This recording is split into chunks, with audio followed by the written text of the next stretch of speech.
Hi there, and welcome to the Sheroes Collective podcast. This is Series 3, Women Authors, and I'm your host, Renee Sparks, but I'm also one of the guests for today. So I'm going to hand over to Eliza for her to introduce herself. Go for it. Hi, my name is Eliza. I use she, her pronouns. I like to introduce myself as an artist, designer, and educator. I live in Providence, Rhode Island in the US, and I've been involved in many different art and design projects for global health. I don't exactly feel like an author, but I love to be involved in book projects, and I'm still learning along the way, and I'm happy to be here. Thanks. So Modesta, not an author, okay. We hear you, but we know your involvement in all of these writings. So there we go. Over to you, Adikemi. Hi, everyone. It's good to be here. I'm Adikemi Adeniyi. I'm a rural dentist and the executive director and founder of a nonprofit organization called Dental Care Foundation, where we promote our health equity for children in underserved communities of Nigeria. And I'm the author of the book, The Girl Who Found Her Smile. It's an oral health storybook. And I don't like to say I'm the sole author because this is a book that was co-authored with Eliza Squibb, so I'm surprised. So she's actually an author. There we go. It's interesting how we don't see ourselves as authors, but you've written and you've been self-published. But thanks for that. I suppose the background to this conversation is really that we have been put together, we landed together, the universe conspired, and we were part of a collaboration through the the Global Atlantic Fellowship, right? So Atlantic Institute. And there's a fourth human being, wonderful Shero, that's not with us today, but that we will connect with, and that is Rosalind Orwa. So we will touch base with her again. But really, this conversation is just about sharing our experiences in writing. So even if you don't consider yourself an author, but you've written, you've helped Adikemi with her book, you're helping with other books that are being published. And so, yeah, so we're going to share about that. I am based in Cape Town, South Africa. I'm a nurse by profession. I have attempted to write a book, so I probably can't also say I'm an author yet, but I'm in the throes of it. And I'm hoping that through this conversation, we kind of share what the experience has been like. So yeah, Eliza, what has your experiences been like through this process of writing or collaborative writing in this group? So I'm trained as a textile designer, and that is a very small portion of what I do. And I really think of myself as a designer and in the role of facilitator. I think that's a very important way to think about oneself as a designer, because much of what I do is around collaboration, around organizing, around editing, perhaps, in some of my roles, and just kind of like rallying people and projects for the topic of health equity. I think we can all identify with that. And certainly the desire to work on book projects. A book project I worked on in the past that's still ongoing is called The Story of Amadou, about a child growing up with HIV. And so I worked as a collaborative with other young people, with students who wrote the story. I helped out with editing. Another young person did the illustrations. And then working with Adikemi on her book, on her project for oral health equity. We're really focused on engaging audiences and making messages and stories and these books or textile designs that reach people, that engage them with the story, and then also bring that health equity information. So I think that's kind of the goal, the core of how we became involved in these projects. And then being involved in them and doing them, we're learning along the way. And I think that's it's been a steep learning curve, and part of this collaboration has been supporting each other and figuring it out as we go. But I'll turn it back over to you, Renee. Thanks. I think you are so modest. If anyone has to know who's been rallying the troops and who's been getting us all ready, it's totally Eliza. Eliza has got the skill to coordinate and get people going. So it's good that you're mentioning all of this, because really that was your strength throughout this this experience. Adikemi, what has it been like for you? It's been an awesome process. The thought of, writing a story for kids right from time has always been something that's been in my heart. But the thing is that I remember the first day I discussed this with Eliza. I'm not sure if she can remember. It was a convening in the Atlantic Fellows. And the amazing thing that stood out for me was, even she didn't know it, and we were discussing about how we can come up with stories for kids and a comic book. And Eliza picked a pen. I don't know if she could remember, and she was drawing, and she was already creating things in her mind. I was like, oh, this is amazing. So she kind of pasted that image in my head, and I go back really with that energy, really wanting to write this story. And just working with kids, working with my team to come up with the story, and reaching back to Eliza, and she's like, oh, I think we can do it like this. I think we can reach out to this illustrator. And like you said, I think that power of collaboration, it's very good, because it's not enough that you have this story. There's just this teamwork that puts everything together. Because I must say that if it was I alone, believe me, I'll be tired by now. I'll be so tired. I think I would have given up even with the story by itself. I would have given up all over. So it's been an amazing thing just to have that support, that collaborative support that will help you in not just writing the story, but designing everything as a whole. So it's been amazing for me. No, fantastic. I see we've been joined by Rosalind, so hopefully she'll be able to put on her camera in a few minutes, and we'll touch base with her as well.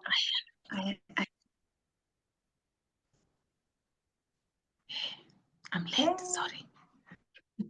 You're here. Welcome. Welcome. Hey, I'm late, I'm sorry. No problem. Okay, so we've actually, Rosalind, maybe you could just start by introducing yourself, because we've just done a quick round of introductions. My name is Rosalind Orua. I am an author in waiting. I like the sound of that lately. I'm an author in waiting. I'm a storyteller, and I work as the executive director for Honor Foundation. And lately, a mother of two. So happy to join and to see you, Kemi. Kemi, was good seeing you in Nairobi, and Eliza, good to see you. And Rene, thanks for making this happen. Not a problem, not a problem. So Rosalind, what we've actually just spoken about is what the process has been like. And we were just sharing, I think Eliza's already shared, how she's kind of formed part of the group, and we've just corrected her to say actually how she's taken leadership and rallied us and supported us, which was amazing. And Adikemi has also just shared about just how Eliza supported her from the beginning without even, second guessing or thinking about it. She just jumped in and gave the support. So what has it been like for you, Rosalind, being part of this group? What has been, I think this group is why I sustained writing. If this group didn't exist, I think writing is very lonely, it's very private, it's very painful. I wouldn't have even got to the point of where now I have, I'm in my fourth edit, and Paula is supporting me to do my fourth edit now. And I got up, you remember with the struggle I had with the first editor, and then I came here and shared, and then Eliza sent me this document, how to engage an editor. Eliza, I mean, you are amazing. And then I got the second editor that took me through second and third, up to the fourth, actually. And then I'm like, this is doable. Once you know what you're asking, you have the right instruments, you have the right tools. So this group isn't the process. Even the fact that it was like a safe space to say, I'm struggling here. My first editor almost made me change the frame of my book. I almost did a short story instead of doing a full book, yet I'd done all the work. So this group enabled me to revert to my original plans, to hold me accountable, to support me when I was like, oh, even designing the book cover, that's not also an easy process. It was difficult choosing the picture. I had to go to the village and take these parts of the village, the road, and they said, you take it on the lake, take it right on the lake and wait at sunset. So this was the group. This group enabled me to complete, even if I have not published yet, complete writing and have the difficult process of doing several edits for my draft. Fantastic. Thank you so much for sharing. And I know you're very limited with what you can tell us about your writing, so that's fine. We'll speak about only the process when it comes to you. So thank you for that. I suppose for myself, being part of this group has been instrumental in kind of just how I was thinking about my role even to begin with, because from the beginning, my intention wasn't to write. My intention was to join this group and think about how to kind of package the process. And then all of a sudden it changed and I was like, no, I'm also going to write something, because I was part of a TB project. And then it became apparent that the children in the TB hospital needed something more than what we were giving them. So my process has been up and down. The 1 minute I thought I was on top of it, I'd written what I thought was a good, well, not a good book, but a book. And then I thought I would include the voices of children, have children read the book. And I kept saying, this is what I want to do, but I'd never gotten there. So just before we'd actually met, I was saying to Adekemi, I actually reached out to someone this morning and said, I need access to a group of children in this age group. So hopefully with the upcoming school vacation, I'll have a group of children who will actually read the book, do the artwork, and then get the kudos for that. So I'm excited to see how this process can lend itself to having children as authors and co-authors to this book. So that's where I'm at. I'm also maybe an author in waiting. So it's very interesting how we're learning these terminologies. Okay, so I want to go back to Adekemi because Eliza had started speaking about the book that she's supporting with. But Adekemi, would you just take us through what your book is about and kind of how you're building on that? If there's anything you can share around that. Yeah. So my book, The Girl Who Found Out Smile, is about a young girl who loves so much candy, but doesn't like to pay so much attention to brushing or just taking care of her oral health. And she was so excited about having this school photo, and all of a sudden there was chaos happening in her mouth, and the candies had gotten the best of her teeth. And with the help of her mother, she got to a dentist, and that was repaired. And that's just me, like kind of summarizing the book. But it's an exciting book for kids to stir them up to act on their mouth health.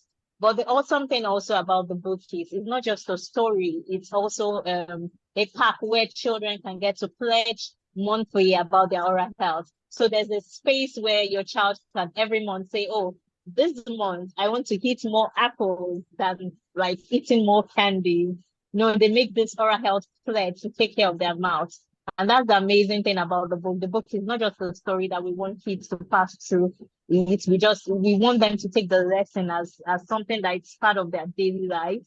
And one of the things that happened during the course of this amazing group is building on the book, working with Eliza and with suggestions from everyone on this amazing team, been able to come up with a coloring and workbook for kids, which is so amazing. It has this fun painting. Children can paint.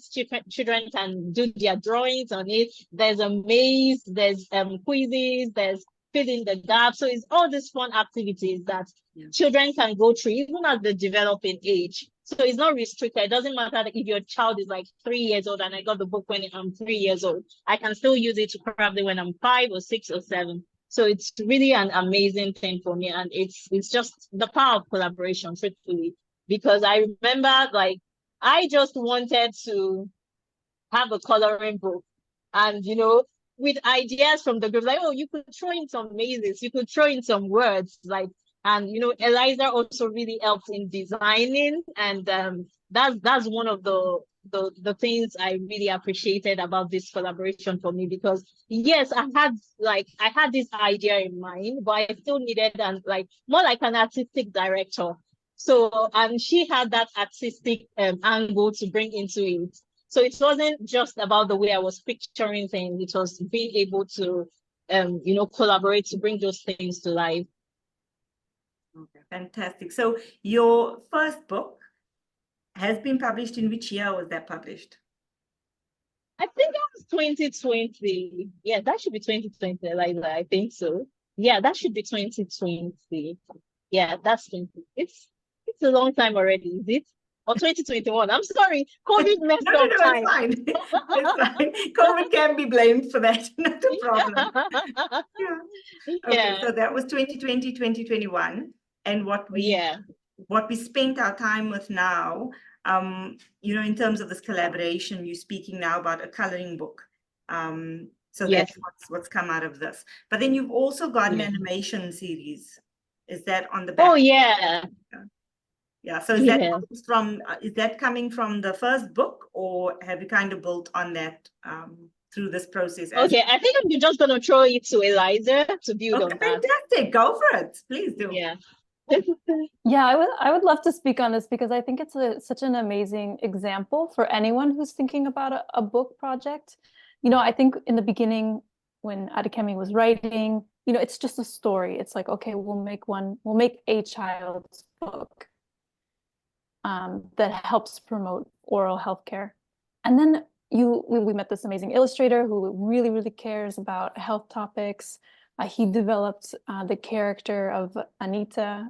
His name is Dolph. He and his team are in Rwanda. And then once the character is there, it just becomes so much more. And, as Kemi wrote the story, we could think about like many, many other series of this character, Anita, dealing with different things in her life. Adekemi wrote a song that's 2 minutes, exactly the time frame that kids need to remember to brush their teeth, to help them remember to do it for the right amount of time. Anita became an animation. There was a voice actor who tells the story. There are these little animated clips that could go out on WhatsApp. There's a website platform where people can share videos of themselves reading the book to kids. And then it became the coloring and activity book. So you have this whole other way to teach and engage kids on this subject. And it just kind of takes on a life of its own and becomes many, many, many different formats for art and design and entertainment and storytelling. And I think storytelling is what brings us all together in this group. Stories as a way to like really engage people and just turn on a whole different part of their mind and get people into these topics that we want to share. So I wanted to share that. No, fantastic. Thank you so much for bringing Eliza in on that, because I know the two of you are a duo and you've done amazing work. I've actually heard the song as well, so I can imagine the excitement. So to anyone listening, you need to find yourself a copy of the book firstly, but then also have a look at what else is available in terms of the animations and the song. Go for it, Eliza. The one last thing I forgot to mention was the other languages. It started in English and now it's translated into many different languages in Nigeria. And then even beyond language, it's been adapted for different cultural settings. A certain region might want the story depicted in a certain way. And now Kemi can speak more about this, but the collaboration in the Philippines where the story and the character were adapted to that setting, it really takes on a life of its own, and it like keeps going, just this one story and character that started out as a seed. So I think that's been fascinating in the process. Adekemi, did you want to add anything? Yeah, just like what Eliza says, and I think that's the power of storytelling, that it doesn't limit you to a region. I think that this same story, and just like when you see, for instance, the Filipino version, it takes a life of its own. The child, like Anita, is totally different from the Anita that we have across the African continent, but it's still the same story, because yes, when it comes to oral health diseases, the same challenges that we have, but different contexts. To know that these stories breaks the barrier of race, ethnicity, and just can just pass messages to kids across the world. So for me, it's just a blessing to be privileged to author such. Yeah. Fantastic. Oh my word, the power of stories, eh? Rosalind, back to you. in terms of what you can share with us about your book, please do. I don't want to be asking you questions that's like not going to work. I think the only one who's not excited waiting for my book is myself, because I know the amount of work involved. So during this process, when I got my second editor, and someone I really loved and honor, and even to get connected to him was a privilege. One of his feedback when he submitted the last piece of work, he said, my characters are not aligned with the cultural context. Either by their, in fact, he referred particularly to their naming, that I have to rename my characters except one. So then that's a whole load of work. When I asked Paula said, when she read Chimamanda's first piece, Chimamanda said that that was the feedback she got. So that means that I'm going to do a whole work around the characterization and chapter sequencing. So if I can be able to complete that bit, and that bit also requires a professional editor, because you don't know now whether you are going to change the frame of the story. Because one of the things that I insisted on is that I didn't want the spirit of the book to die. I was telling the book as a third writer, writing about myself as a writer, but in the context of my small rural village where I grew up, between my mother and I, widowed women, overcoming traumatic life events to lead change in their own generations and time. So I'm telling a story in time, in the past and in the future. So that was, the writing itself was not easy, the writing itself. Now that I've mastered it, it's becoming a little more easier.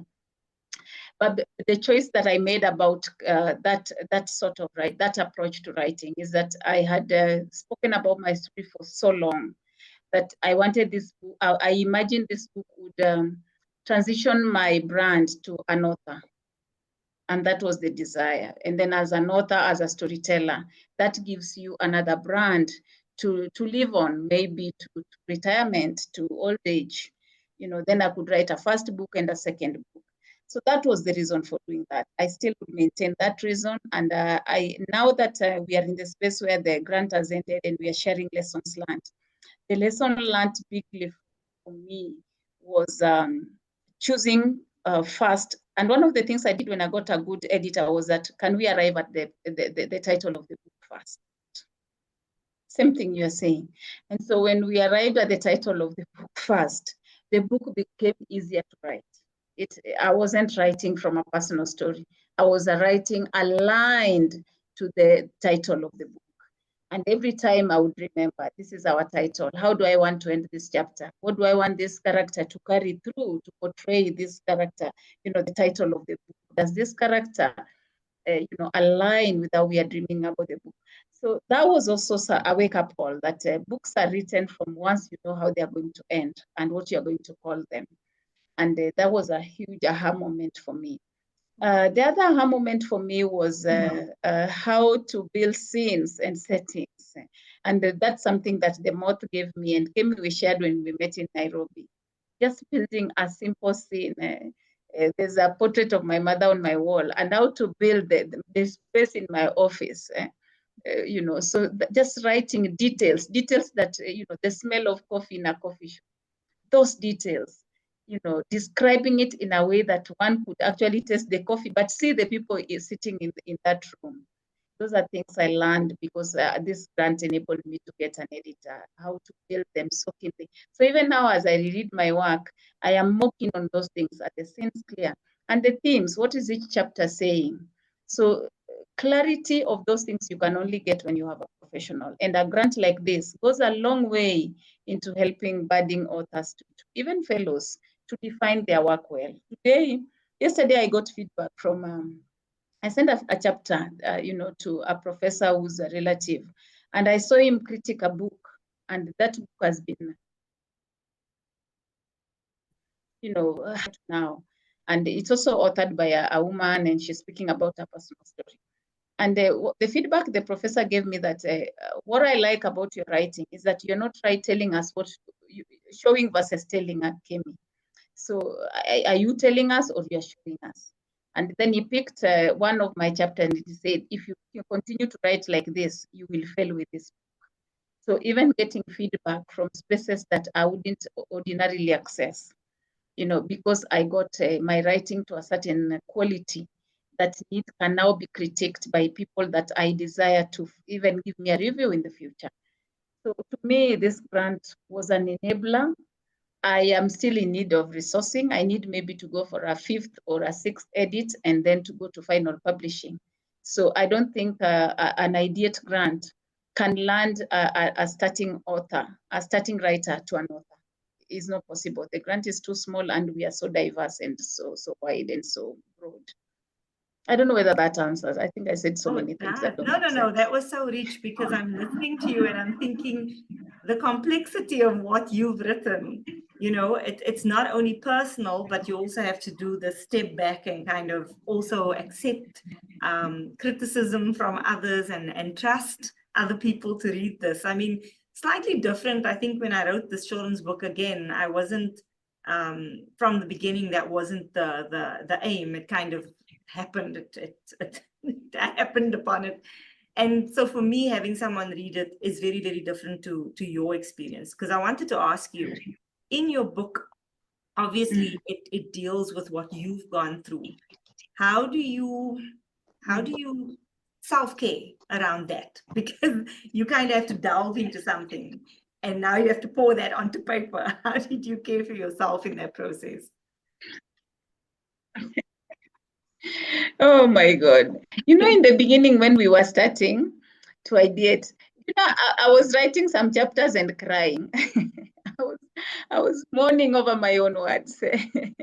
I'm those writers that by the time a chapter was done, I had grieved, I had hit, I had laughed. And then every time I passed it to the editor, I would say, this chapter is the best. Once I mourned over, this is the best chapter you've ever written. So I realized that also emotions are crucial to writers. And that now I understand when people say they have a writer's block, I now understand it because some days there was nothing to write, and he would send me like prompts and say something more about this incident. And we would even do, by the way, when I got the editor, one of the things that we agreed with him that if it was impossible for me to write, then I could do voice recordings and I would send him to him to put together on paper. And that isn't the process because you need that flexibility. So sometimes I would be at an airport or I would be at a shopping mall and I would remember an incident. I remember one time we were going through a bridge that my mother had lobbied as a political activist with another woman, a widow woman. And we went through that bridge and I told my driver, please stop here. And I did a voice recording because my mother had told me that story. So I had these moments where I could just do a voice recording, either translate it later myself on paper or send it to him to see how where to fix it. So that flexibility is required. If an editor that is so strict with how you are providing the resources to enrich your book is not possible. No. How did I subtract myself? I don't think I have. I really don't think I have. It's impossible to subtract yourself from your story because your story is you. What I have done is perhaps which I struggled with, is humor. I couldn't write a love chapter. And he said, you've been married twice. Why can't you write a love chapter? Why you didn't love this man? So I struggled for months until when we started the Aspen writing group again, then Paula put a prompt. Then I was able to write a love chapter. But even now I wrote a love chapter. If you ask me, that's the love chapter. Okay, my God, it's not love, proper love. So I'm not even sure I've been in love, you guys. So that's another thing. How to go back in time to tell when trauma has been layered and loss and grief and pain has been layered. And also a lot of good stories out of that pain. How to bring joy into it was a struggle. So that's where now these characters that I have to culturalize came in. They would humor those moments for me because the humor didn't exist in me because there was no humor, there was no laughter, there was only pain and tears. And so learning those techniques, learning how to balance, at what point do you bring a character that can bring humor in a very, sad story and sad scene. So it's a joy, and I just hope I write a good book, you guys. So even if it flops, I know you people just love it because we were with you together. We will just try love as a it. community. Thank you When so you much. get the first copies, Yeah. then you'll get the first copies. There But we my go. point is that I hope we can go to where we can ask for more resources so that projects can get completed. And for me, that's my desire if we still desire to go that direction. Thank you so much. Eliza, I just wanted to come back to you around the book that you were supporting with. And so maybe if you could just tell us, how did you find this book? How did you manage to fall in love with this book and feel like with Adekemi, you've aligned yourself there as well, but how did you manage to feel this is the book you want to help to get published? Yeah, thanks for the question. It started so many years ago. I was working for a very small nonprofit doing HIV prevention in West Africa. And we always had student interns in the summer, and we had a young person from Mali who came to the US for the summer. So it was a real combination between these two young girls who were both the same age. I think they were 16 or 17 at the time. And we were talking about projects, a collaboration they could do together. And they really came up with the story together based on the issues, the social issues that Kura, who's from Mali, observed among her peers. And the issue was that, young people may be born with HIV, they're growing up with HIV. There's all the resources, there's medical around the diagnosis is so powerful that people lose hope. They're not able to take care of themselves even when the medication exists. And that was something that Kura really felt as a peer educator. So working with her local collaborator, they came up with the story together, Ella, and then from there we found another young student who was an illustration student at the art school at the time, and they came up with the illustration. So it really came together very beautifully, very naturally. And then as projects do, they need a lot of effort to continue. So I think that's where this funding, this collaboration came in, was to come back to that story and try to finalize it, try to get it out in the world, even though a number of years had passed. So it was an important lesson for me on how to get projects out there. I think that was the lesson for all of us, and we're still in it for sure too. No, fantastic. I just want to ask all three of you a question around publishing. What are your plans? Are you going with a publishing house? Are you going self-publishing? What is the route that you've decided to take? Maybe I'll start with Eliza.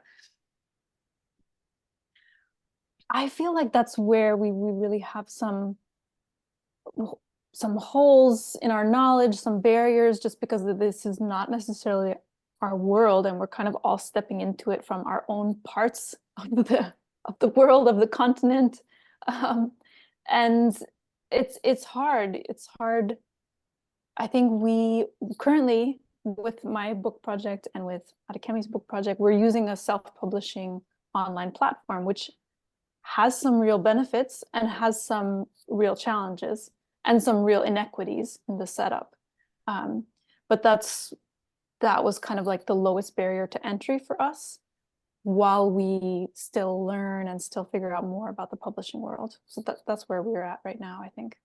Okay, thank you so much. So you've covered Adekemi. Was there anything you want to add, Adekemi, into that? Yeah, I think I do echo back what Eliza said. I think one of the things that made me want to think about getting a publisher was the inequity that surrounds being a self-published author, especially when you're in Africa or maybe just the global south.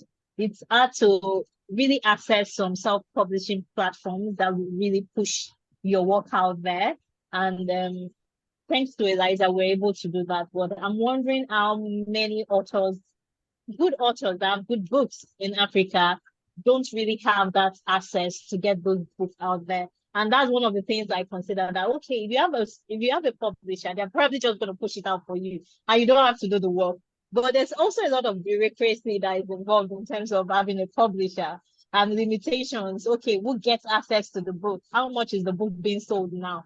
Is it going to create more inequities for kids in some rural communities? Are they going to be able to access the books? And I think that's where we still have a lot of issues, like Eliza said. We are still not knowledgeable in terms of this. And I think we're still trying our hands in so many things. And we need all the hands we can get, all the knowledge we can get in terms of that. Yeah. No, thank you so much. And lastly, Rosalind, which avenue have you decided you would embark on? Oh my God, this is the best question and the worst. The best because it takes us to where, for me, where I'm supposed to be looking at. Do I want to go self-publishing or do I want to be published? And for me, is the fear around getting published. Will I lose my rights? What rights will I lose? Because for me, I believe, first of all, I believe in my work, and I believe I'm writing a best author, for my region, bestseller book for my region. Because I have from the feedback that I've gotten, it tells me it's leading what's that direction. And I remember discussing in one of the sessions with Paula, and Paula is saying, this is the kind of book that Netflix would be interested in to do a movie. Would I lose my rights towards those, that kind of support, that kind of amplification, especially now that I see American, that particular space, the movie space in the US, that market is interested in telling the African women heroes stories. Would I be limiting African women from accessing those spaces because I sold my rights to a publisher?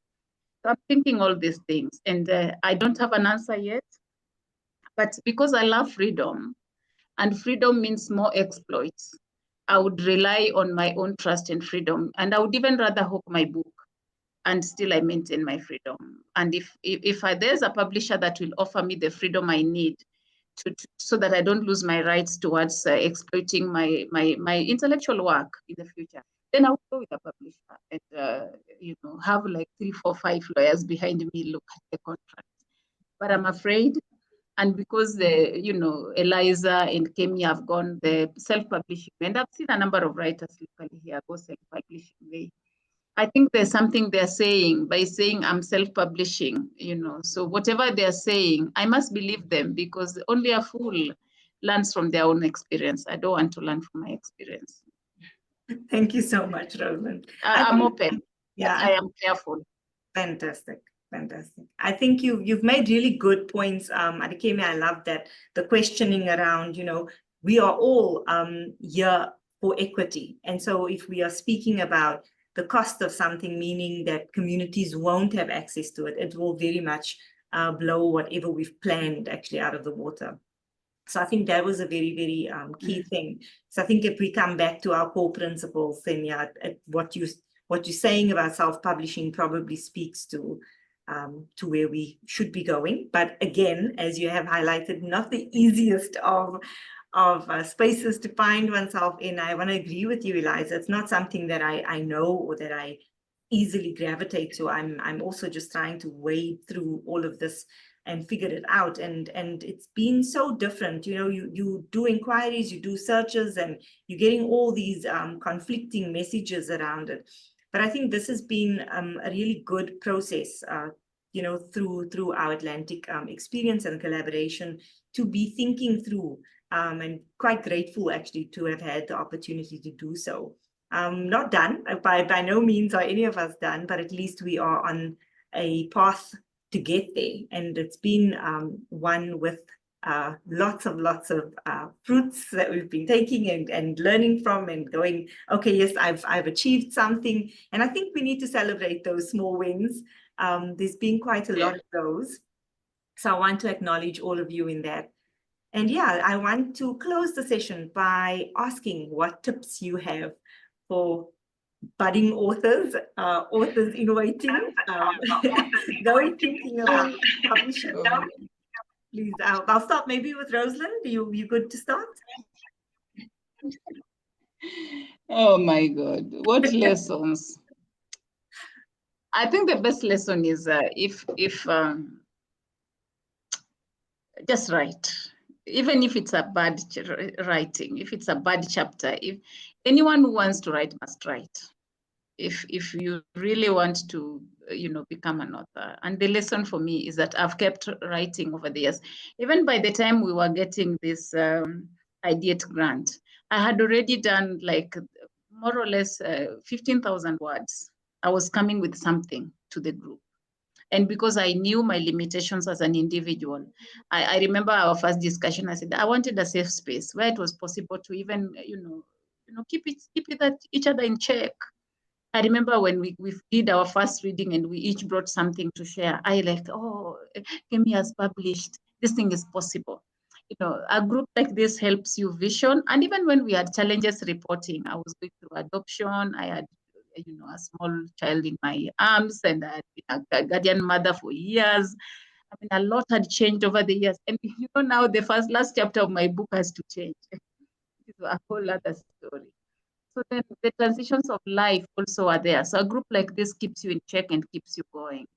But anyone who wants to write must write. And ideating globally as we are, it needs also some level of committed leadership. And this Eliza came in handy here. She took the leadership, she organized us. For me, I'm used to getting things done, but I'm also used to being organized. So it became very easy for me to align because somebody else, the leadership and the organizing role. We are meeting on this day. And that becomes, I think any group that wants to ideate, maybe one of their first items should be, what roles are people playing? Because I think at some point, Eliza, we were burdening you and we were like all not committing and responding. If we choose to go further, maybe there would be need to meet together as a group, even to have one meeting together where we all even just come to say, this is what, even share our work in person, and this is what I'm doing even for 2 or 3 days. Because I think that first initial meeting, yet we may have had it with each other in different spaces, but we didn't have it as a group gel together. And so for me, ideating, first meeting, and I've seen it with our storytelling group when we met in Nairobi, how that has changed us as a first meeting, other than us meeting online over time. And so of course we came at COVID, but things have eased out. So write, meet, engage, and be there for each other, And I think this team was there for me. And I thank each one of you deeply from my heart. Thank you so much, Rosalind. Eliza, I'll go over to you. I want to uplift some of the things I've heard on this call, and I think some of the real core things that we've each done in this collaboration. First of all, tools. Rosalind is an incredibly powerful live storyteller. She captivates audiences. So to take a voice recording, to use voice recording as a tool for writing, it's incredibly smart and incredibly savvy way to get into the writing field, because then you transform the audio recording into text that other people can edit, and you're on your way. And then Adekemi is trained as a dentist. She wants people to have healthy teeth, but she also sings, she writes poetry, she's incredibly creative. So to bring all those aspects of her identity to her mission as a dentist, very, very powerful. Ideation is the generation of ideas. And certainly we've done that in this group, but I think we've also been prototyping. And in the writing world, we might call these drafts, but in the design world, we call them prototypes. And the way that Renee pulled together her poem, her story, and just these free, cheap images online, just to have a draft. That draft is a prototype that then you can share with kids, and you can see if it's having the desired effect. Like, that's what a prototype is. We need to test it out. We need to see how it impacts people, if we're getting what we want from our mission. So that's much more active and much more powerful than just a draft. And it takes so much courage to share these early drafts. When you're scared, you don't know if it's good. We've all had the courage to share, and I think another aspect is that you have to be able to set the ego aside when you get that feedback. Oh, you need to improve it here. Your writing is not good in this section. And to really be able to take that feedback and improve, not everyone can do that. And I think that's where a lot of projects fail, if you can't assimilate that feedback and keep growing and keep trying and keep changing. But the last part of that is to stick to your guns and to know when the feedback is not quite right as well. And I think when Rosalind came into one of our meetings and said, "Oh, my editor said I should make this short stories," we all felt like, wow, that doesn't sound quite right. That doesn't sound like what you wanted. And I mean, you went through the process of like thinking about it, and you've come back to that core mission that like these are not short stories. This is a book. So to have the support, the power in yourself to know what's right for you and your story, and then the support other people around to say that doesn't sound like you. That doesn't sound quite right. Is really, really powerful. And all these tools and skill sets and learning are kind of what have gotten us through to this point, even though of course there's more to learn. But that's what I'm noticing. That is so typically you. All of what you just did now is how you held us through this entire process. So thank you for that. I should have made you the last speaker because you just summed it up. But I know, right? A hard act to follow, but your turn. Eliza is always the top actor to follow. So, but I think this is just what I would say is don't be too hard on yourself. Sometimes as writers, because we have the full end of what we want to see in our book, so we drive ourselves too hard. It's okay to take a back step and say, hey, like, I'm not sure I'm ready to go out there now, because it's better to be an author in waiting, to be a failed author. So take all the time you need, get all the help you need, and don't be afraid to say, hey, I need help. How do you see the stories? And just like Eliza said, get the feedback. Use the feedback when it's necessary. But don't be too hard on yourself. Take your time. If it takes 2 years, which it may take 2 years, it took us almost 1 year to even get our book self-published. So take your time and don't be too hard on yourself. Fantastic. Thank you so much. I suppose from me, what I've taken out of this is I love what you just said about not being too hard on yourself, but being reflexive, right? So taking the feedback that you're getting, but then having a moment to just find yourself among all of those things. And then also going back and setting time aside. I've been so privileged to talk to 2 authors over the last 2 weeks, and they've given some tips as well. And some of them were related to, setting time aside and having a structure. So one would say every day after dinner, I'm writing for an hour. The other one said, no, I go for a run and I write after that, that type of thing. So it was about setting time aside. I mean, mine wasn't such a big book. I mean, if I listen to Rosalind, then this is definitely where she needed to have more structure to that. But I think also having different voices, having different people that you trust in the space to kind of look at that and give you that feedback. And then also a group like this, very, very powerful. So with those authors, I heard about poetry groups that they were part of, storytelling groups that they were part of, and how they were then building on that. They attended different or went on different writing retreats. So find what works for you. I love the idea as well that Rosalind shared about making voice notes or recordings. So fantastic tips. Thank you all very, very much for sharing. And we look forward to the next episode.